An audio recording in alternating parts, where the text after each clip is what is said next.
How's it going out there in YouTube land? This is Battle Cobra. Just wanted to do a demonstration, a different demonstration regarding my Golani IMI magazines and the issues I was having, just from a different perspective to show you what I was doing, what happened, what I did to fix it.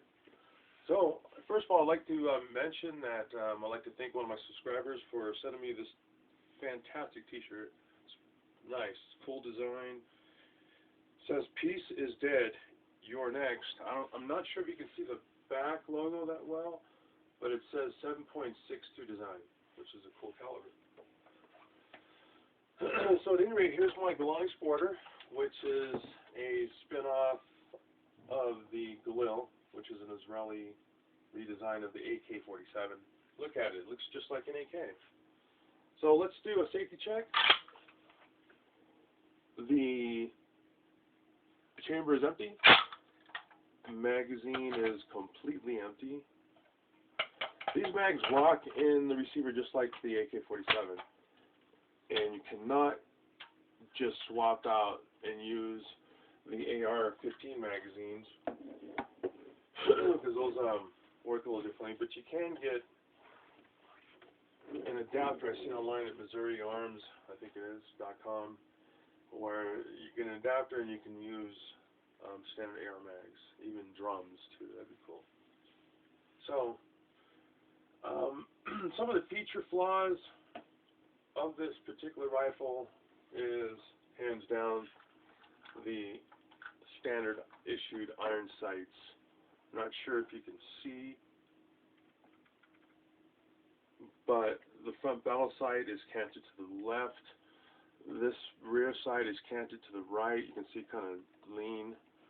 Has peep sights, 300 yard peep sight, 500 yard. If you don't want to use it, just adjust it up like that. And here's another sight, which is pretty cool. Also, this is supposed to be a night sight. Let's see how. Doesn't work too well. Excuse me.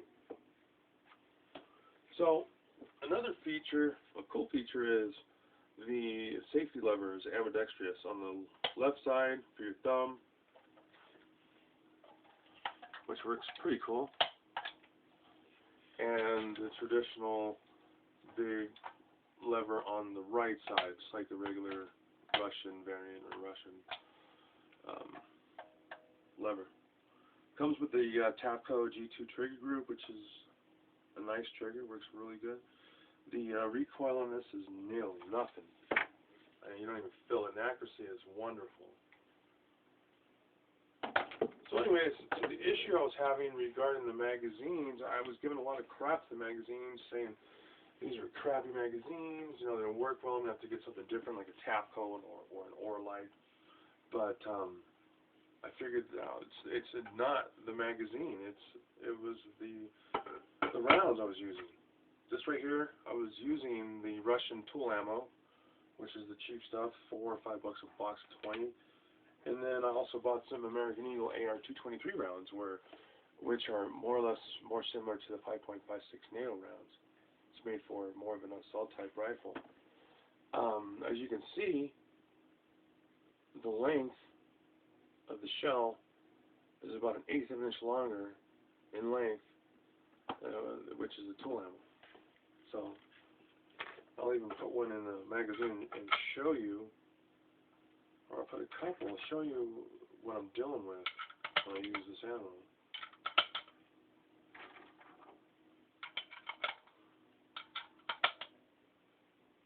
As you can see, pretty much touches almost the inside of the magazine. Horrible. And when I have about 25 to 30 rounds in here, half the rounds will get jammed inside the magazine, and then I have to take the mag out and mess with it. So, let's put some American Eagles in.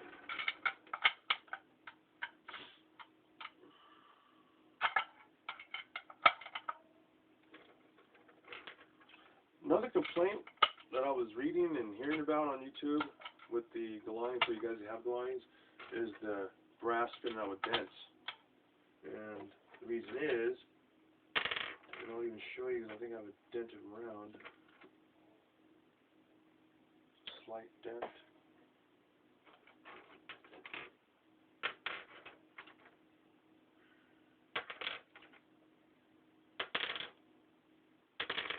Well, I guess I don't have one with me. I thought I did. But basically, maybe it's in here. Yep, here it is.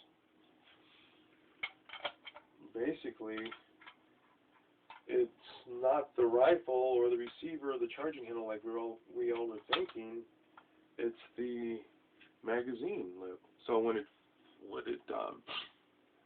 cycles through the magazine, when it finally gets to go through the receiver, it dents coming out of the magazine. Which right there, I don't know if you can reload a shell like this. It kind of sucks because all the brass you buy, you can't really reuse it if you can't reload it. I don't know, maybe you can. So, let me take this back out. 22-inch barrel with the flash hider on the end of the barrel. Here's the for all you guys that have assault 223s or 5.56, you want to run something cheap and good. American Eagle from Walmart, $5.60 a box of 20. Beautiful price. But in my local Walmart, there's a supply issue. You guys that have ARs, they're always buying all the bulk that they can, and then it's hit and miss when you go to get something. I like to keep my weapons clean, wipe them down occasionally, from dust and particles and whatnot. Another nice feature of the rifle is the buttstock. The way this works, it's a skeleton buttstock, which is really strong. I don't have any issues with mine. I mean, it wobbles a little bit when it's folded, but when it's extended, it doesn't wobble. And I'll show that in a second. But this is great for close quarter situations, to getting around corners and whatnot. Pistol grip, right from the hip. Probably even bump fire this as well. Perfectly sturdy.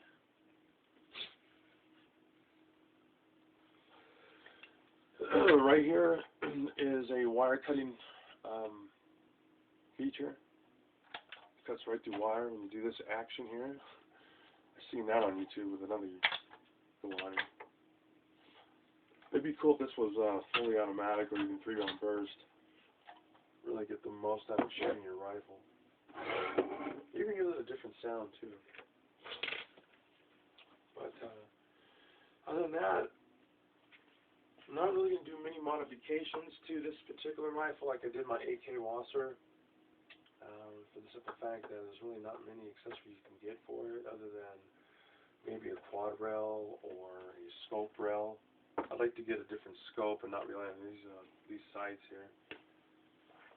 This right here is supposed to be, oops, this right here is a slot, a fitting to where you can put, I think, a rail for a scope. Has the sling holsters, or the sling brackets as you'd call it, I guess. Sling adapters.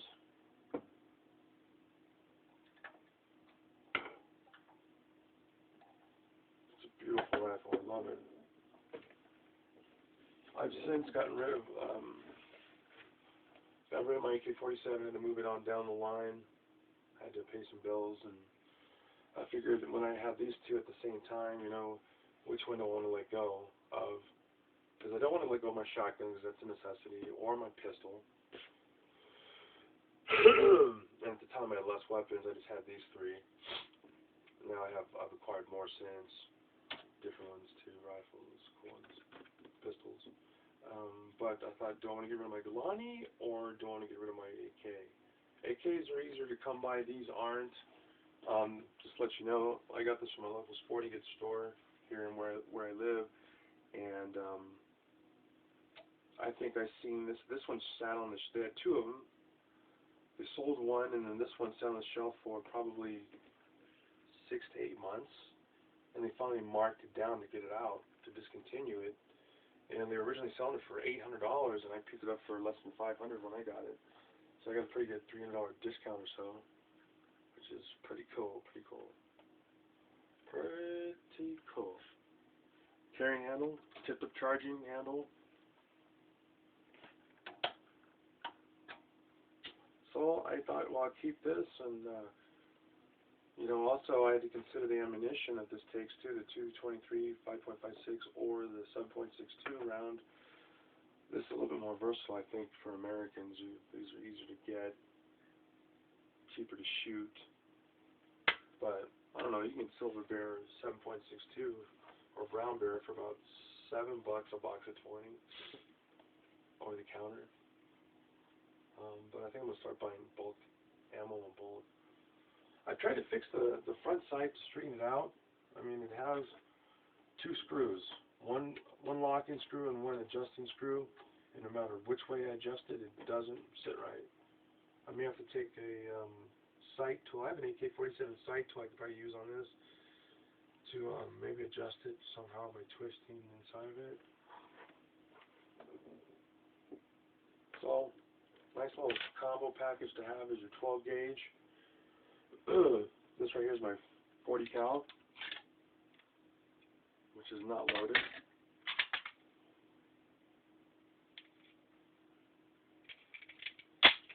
And my rifle. Keep those as a package, and I'm fighting off zombies, people. So, at any rate, this is Battle Cobra. There's really not much more I could speak on this situation. So, if you have any questions, please send them. If you have any comments, please send them. And please subscribe. Appreciate it. Thank you. Bye-bye.